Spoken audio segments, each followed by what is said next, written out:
menanyakan gimana kabarnya? Alhamdulillah sehat.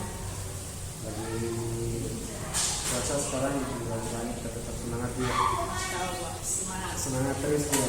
Ini jadi saya ini tujuan saya mengadakan pertemuan ini yang pertama kita akan melakukan coaching supervisi ini, di mana ada beberapa tahapan.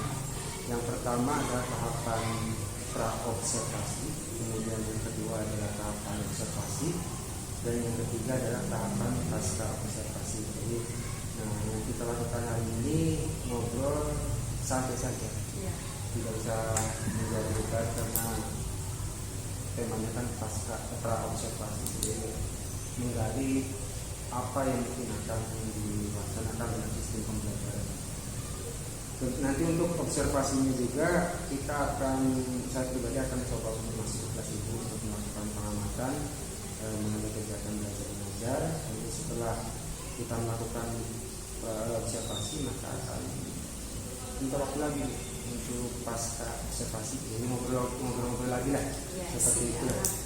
Jadi ya ngobrol santai aja, bisa santai. Baik, yang pertama untuk Ibu Sri Hati ini sekarang ngajar di kelas berapa? Kelas 1. Ibu Sri Hati ngajar di kelas 1 dengan jumlah siswa 40 siswa. Gimana? Enak ngajar di kelas 1? Ya sangat sulit ya, karena kan kelas 1 tuh masih pikirannya anak-anak dari pengalihan dari TK ke sekolah dasar, jadi mereka itu banyaknya masih ingin bermain. Jadi berarti boleh dibilang masa peralihan dari TK ke SD, maka terbawa-bawa nih awal bermainnya itu ya. Iya, jadi mereka inginnya banyaknya bermain. Bermain terus itu ya. Jadi Iya. kan kalau TK kan intensitasnya lebih banyak bermain daripada belajar. Sedangkan kita di SD kan itu sudah berbeda. Nah, kemudian Bu, kapan kita melakukan observasi? Boleh sekarang. Sekarang, tapi sebelum melakukan observasi saya akan sedikit tanya-tanya dulu. Jadi hari ini nanti saya akan observasi dengan apa yang harus dipersiapkan untuk melakukan kalian di sini. Salah satunya adalah ini pasti RPP. Iya.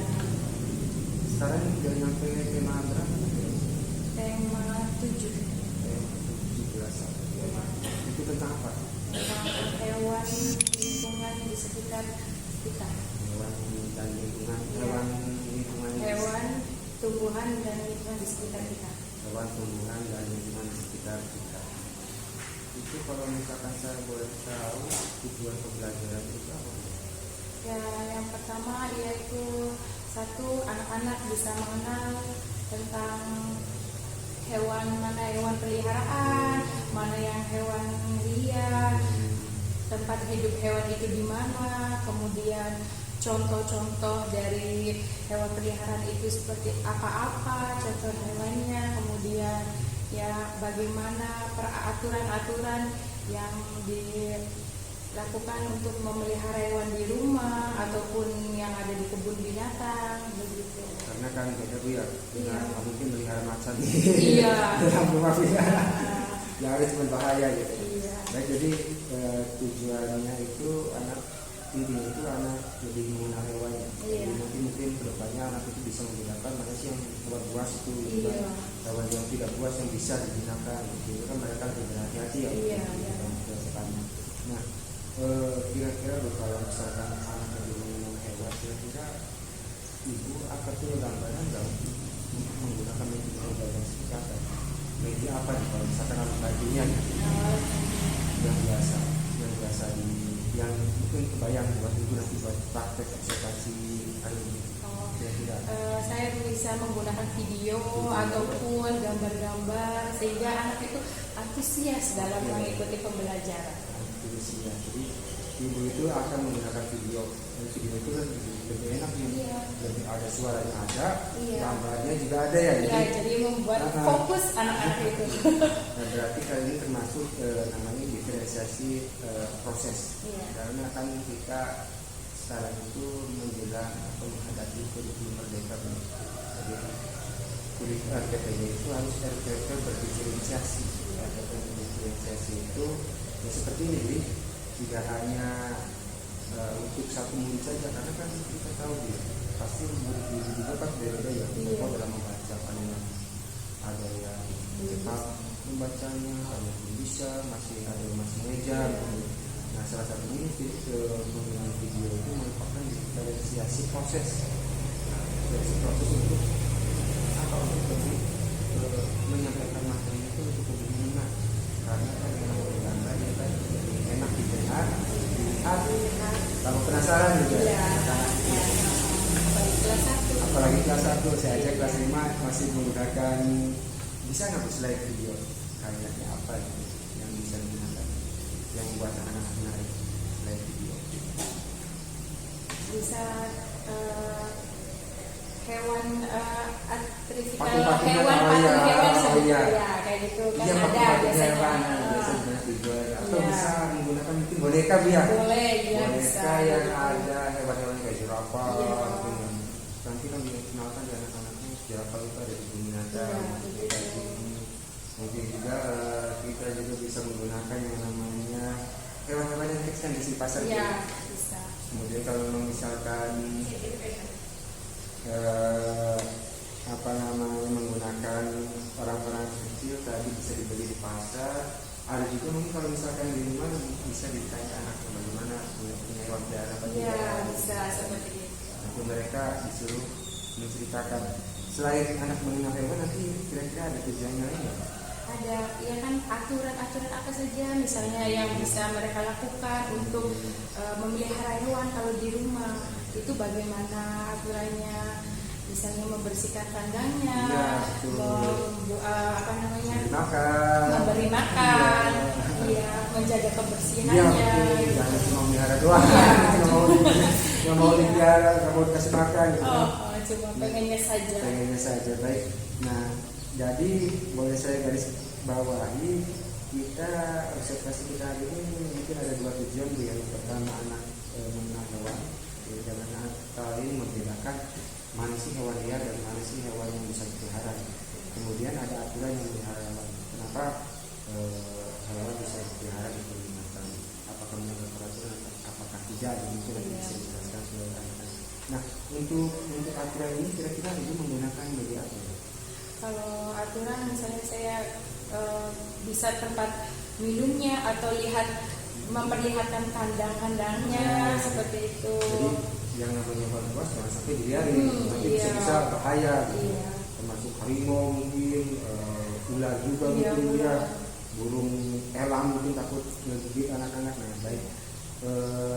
Kira-kira selain berarti lebih ke arah outbound, bukan outbound, jadi studi itu untuk melihat hewan binatang gitu. Iya. Seperti itu. Baik. Nah, kira-kira dari semua ini, dari antara anak yang mengenal hewan, kemudian aturan yang memelihara hewan, kemudian ada nggak untuk saat ini terbayang kira-kira ibu mau menggunakan strategi yang paling jitu, yang paling jitu nih untuk saya video, atau boleh video tapi dimodifikasi dengan ada nggak strategi? Kayaknya sih langsung observasi langsung, yaitu ke kebun binatangnya langsung, atau memanfaatkan ini apa namanya di sekitar kita atau di rumah. Iya, betul. Anak-anaknya langsung gitu. Jadi langsung ke kebun binatang dia. Iya, jadi bisa mereka langsung lebih tahu ya. mengenal, iya. Di situ juga kebun binatang kan ada peraturannya ada. Iya, langsung bisa melihat mereka lihat lah. Hewannya juga ada. Iya. Jadi mungkin lebih ke praktek langsung juga. Iya. Nah, mungkin ini adalah strategi yang paling baik untuk digunakan mempelajari materi tema 7 ya. Iya. Tema 7 untuk kelas 1. Nah, kira-kira dari obrolan kita kali ini ada nggak yang dipikir ini? Saya itu sebenarnya jadi kenapa belajar ini menerapkan strategi ini. Kalau misalnya seperti ini, apakah kita hanya jalan-jalan? Kita contoh ambil yang di kebun binatang ini. Apakah hanya jalan-jalan di kebun binatang tanpa diceritakan kata-kata? Apa jalan-jalan ke kebun binatang terus diceritakan ini dia terima? Jadi yang mana? lebih milih yang kedua, opsi yang kedua, jalan-jalan ke kebun binatang sambil menceritakan, sehingga mereka lebih tahu ya itu mana yang hewan peliharaan, mana yang hewan buas, jadi mereka lebih tahu. Terus bagaimana aturan-aturannya, mereka lebih tahu juga. Baik, jadi memang ini merupakan strategi yang bisa dibilang satu kali menggali dua tiga pulau terlampaui. Dengan berkunjung ke binatang juga tujuan pembelajaran dapat terpenuhi anak dan mahasiswa, dan juga kenal yang namanya aturan dia. Ini sangat luar biasa tujuan dari Luna. Kira-kira ini ke depannya kalau memang misalkan ada hambatan, sebenarnya sarana dan prasarana bentuk dukungan apa sih, lebih ke bentuk dukungan apa sih yang pengen diharapkan dari sekolah ini dalam mewujudkan itu tadi kan kalian kira-kira bentuk dukungan apa nih dari kepala sekolah sendiri atau mungkin dari sekolah lah, stakeholder yang ada di sekolah itu bentuk dukungan seperti apa? Ya, Apakah ada itu dana pembiayaan? ya pembiayaannya ya harus diperhatikan. Kemudian sarana prasarana untuk ke kebun binatangnya kan harus diberitahukan dulu kepada wali murid, jadi tidak membebankan wali murid, tidak membebankan sekolah, sehingga di sana tidak ada pemikiran Yang negatif gitu ya? iya, jadi sama-sama menang lah, sama-sama iya. enak gitu. Jadi murid ya tidak dibebankan, Iya. sekolah juga ya tidak dibebankan, jadi enak, sama-sama enak ini. Nah kira-kira untuk mengatur strategi itu siapa saja yang terlibat selain itu? ya kepala sekolah, apalagi yang pertama adalah wali murid. Itu wali murid. Wali murid juga dilibatkan, terus Iya. kepala sekolah, Kepala sekolah, kemudian ya guru-guru yang lain juga bisa rekan dilibatkan. sejawat, Rekan gitu. sejawat, iya. sejawat dilibatkan. Mungkin sebenarnya kalau misalkan ibu lebih memilih dari rekan sejawatnya sebenarnya buat apa sih? Ya pertama ya sharing juga dengan teman sejawat kan lebih enak gitu. Apalagi yang udah apalagi yang udah senior ya. Jadi kayak ide Ya, kayak dia. Nah untuk sih kayaknya paling komite harus dilibatkan sih. nah iya. Jadi kan komite itu sebagai perpanjangan antara sekolah dengan komite. Wali murid, iya. Ini sangat luar biasa. Kira-kira menurut rencana juga barang itu setelah kita besok hari ini kita akan mempelajari tema itu.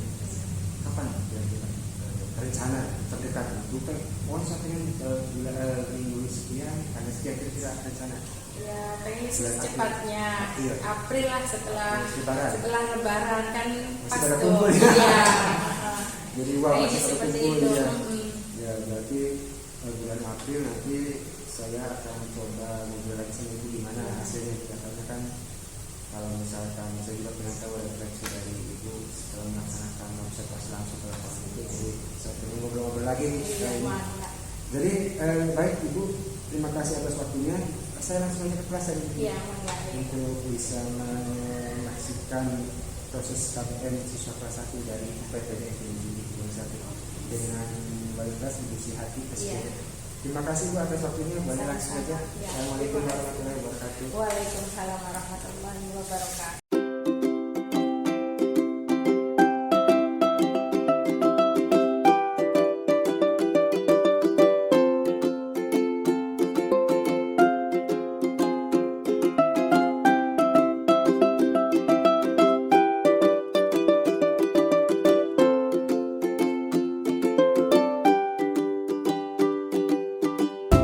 Assalamualaikum warahmatullahi wabarakatuh.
UAS ya. Siap belajar untuk hari ini? Ya, hewan liar di mana? 3 ya. Di hutan. Kalau hewan peliharaan di mana? Di rumah atau di kandang? Di kandang. Oke. Apa contoh hewan peliharaan? Kucing. Tepuk tangan, Mbak.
Baik Ibu Sriati, tadi kita sudah seru-seruan bareng anak-anak kelas 1 ya. Tidak terasa sudah hampir 40 menit lebih ya. Anak-anak kebetulan lagi istirahat, kita ngobrol bareng lagi untuk melihat hasil observasi. Gimana, masih semangat Ibu Sriati? Alhamdulillah masih semangat. Beruntung ya, jadi setelah observasi dan pasca observasi tidak apa-apa. Karena kita sebagai guru kan wajib totalitas dalam melaksanakan pendidikan. Nah, kira-kira Bu, dari pembelajaran yang sudah Ibu lakukan tadi, kemudian juga saya sudah mengamati, ada hal-hal yang harus diperbaiki. Salah satu ada ya yang diperbaiki, misalnya contohnya adalah kedisiplinan anak-anak. Nah, kedisiplinan. Berarti memang rata-rata Bu ya, tidak hanya kelas kecil, kelas 5 pun kadang yang namanya disiplin terus digalakkan. Iya. Nah, kira-kira karena permasalahannya sama ya, siapa tahu saya dapat ide dari sini begitu, bagaimana bisa saya terapkan di kelas 5. Ada nggak sih Bu strategi yang buat atau cara paling jitu yang untuk saat ini dan untuk bagaimana sih cara meningkatkan disiplin anak-anak itu? Menurut saya sih bisa mencontohkan mulai dari diri kita sendiri sebagai yang bisa dilihat oleh anak-anak secara langsung. Misalkan kita berangkat masuknya jam 7 di sekolah, kita berangkatnya sebelum jam 7.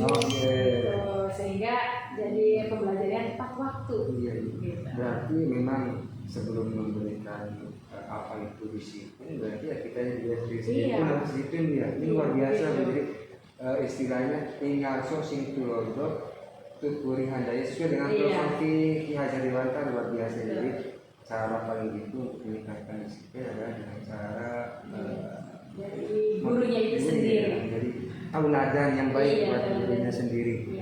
Nah, baik, kira-kira Bu, kalau tadi kan harus diperbaiki. Ada nggak Bu dari pembelajaran dari awal itu masuk yang sudah baik?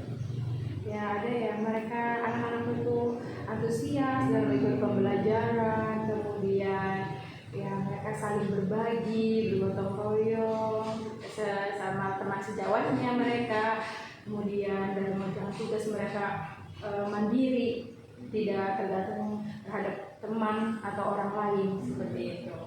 Berarti memang tujuan observasi itu salah satunya mungkin untuk memberikan sedikit gambaran atau memacu ide bagi guru-guru yang akan akan diobservasi. Nah kemudian untuk tadi kan masalah antusias ya. Nah sebelum melakukan pembelajaran ini, karena kan kita tadi sudah melakukan observasi itu. Ibu baru pertama kali menggunakan metode video. Iya. Baru pertama kali, jadi anak-anak lebih menarik gitu Iya, ya. begitu. Jadi nanti mungkin setelah ini kira-kira ada rencana ibu mau menggunakan metode yang lama atau video apa menggunakan metode yang baru nih yang sudah diterapkan ini? Setelah tadi ya melihat anak antusias dalam melakukan video, tapi setelah di tahap pembelajaran tadi saya ada ide baru, karena ini kan membahas tentang hewan gitu ya, dimana saya ingin tuh anak terlibat langsung dengan cara melihatnya langsung, yaitu bisa observasi ke kebun binatang. Berarti secara tidak langsung ibu ketika memberikan pengajaran melihat video, kemudian anak-anak juga antusias melihat video, ibu tiba-tiba terbesit untuk gimana sih kalau misalkan pembelajaran ini kayaknya lebih efektif untuk ke kebun binatang, ini luar biasa ya. Nah kemudian dari observasi yang misalnya akan dilaksanakan observasi di kebun binatang itu kira-kira bulan apa nih? Setelah lebaran ya mungkin April ya.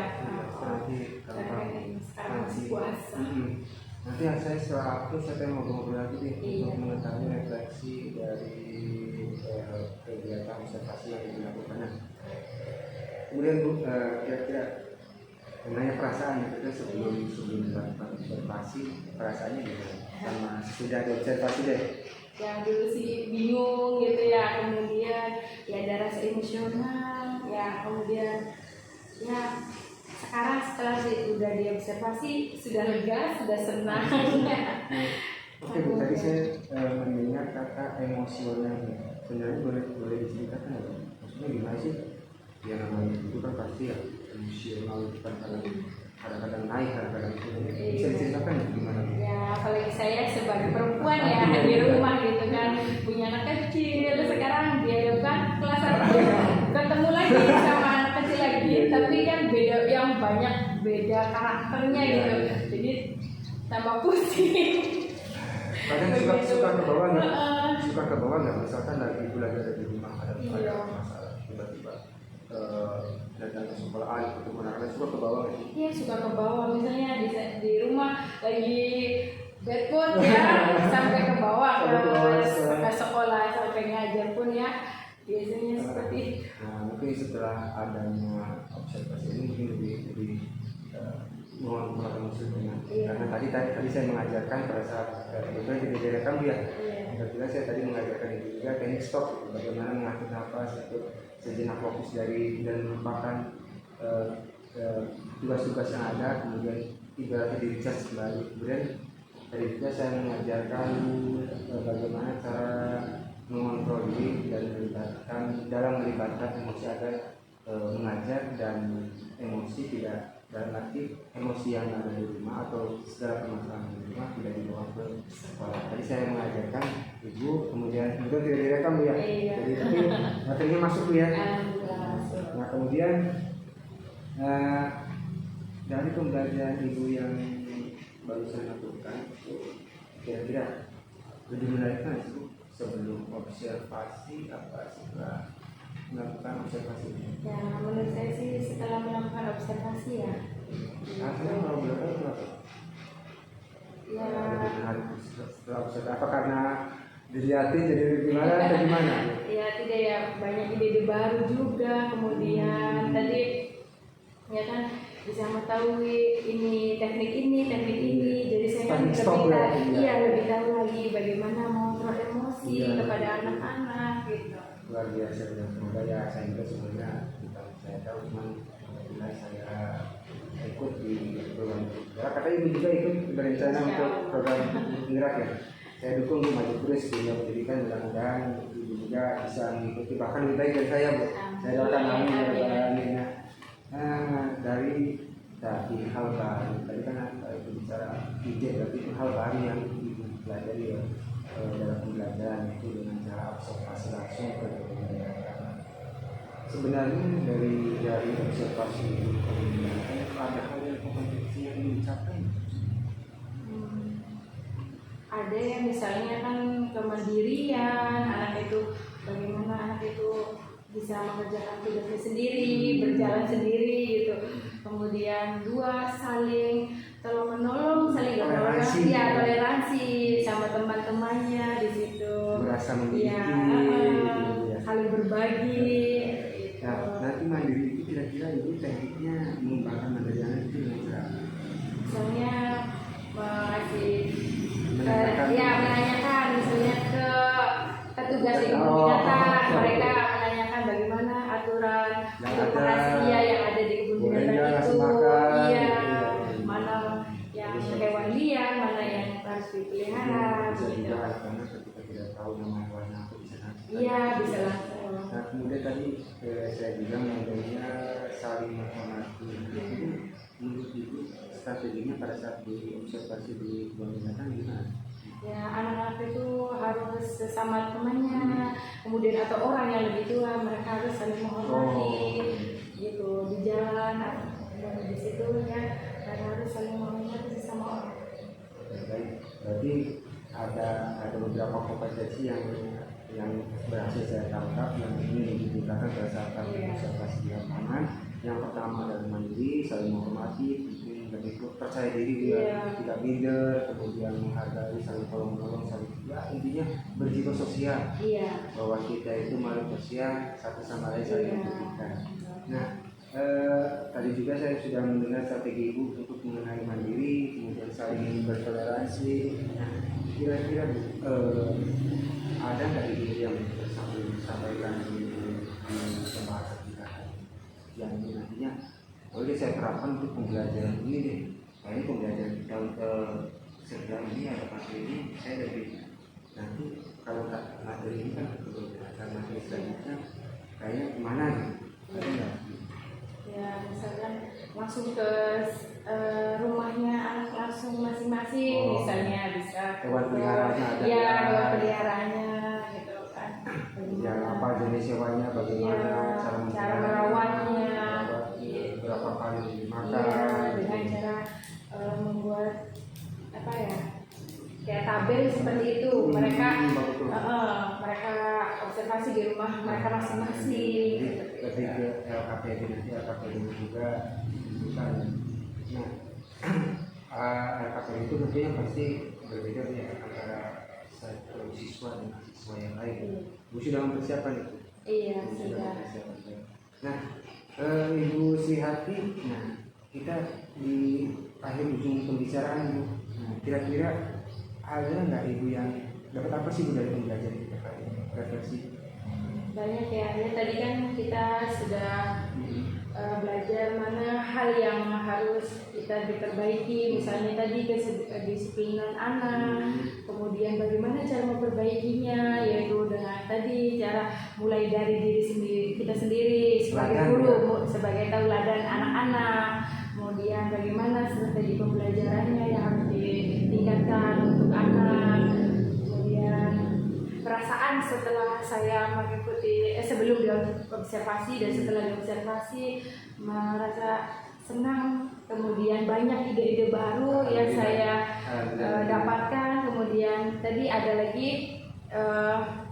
materi yang sudah Bapak ajarkan kepada saya, sehingga itu adalah hal yang baru buat saya, sehingga bisa tadi mengontrol emosional saya, iya gitu. Kemudian hal yang menarik dari pembelajaran hari ini yaitu mendapat ide baru tadi ya anak-anaknya. Kemudian kompetensi kira-kira? Oh ya, kompetensi yang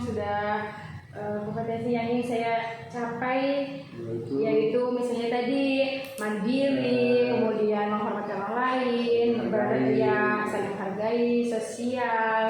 Ya, kemudian strategi untuk meningkatkan kompetensi itu iya, yang tadi mandiri itu dengan anak-anak suruh menanyakan ke petugasnya langsung di kebun binatang, tadi jalan bersama rekan sejawat, saling berbagi, saling ngobrol, kemudian tadi saling menghormati orang yang lebih tua, begitu, menanamkan anak berbuat yang lebih baik. Berarti untuk tanggung jawabnya kita pelaksanaan di Bonjolatan itu akan dilaksanakan pada bulan April setelah Lebaran nanti. Saya ngobrol lagi Bu ya sama Ibu, minta waktunya untuk membahas bagaimana sih, apakah ada masalah nggak ada kendala. Siapa tahu Ibu nanti pada saat praktek di lapangan menemukan ide baru yang betul saya juga tidak tahu, nanti saya minta diajarkan sama Ibu. Gitu. Baik Ibu Sihati, mohon maaf mengganggu waktunya nih, harusnya istirahat. Tapi saya panggil dulu untuk melakukan panggilan observasi. Terima kasih atas waktunya. Mohon maaf bila ada kata-kata salah. Assalamualaikum warahmatullahi wabarakatuh. Waalaikumsalam.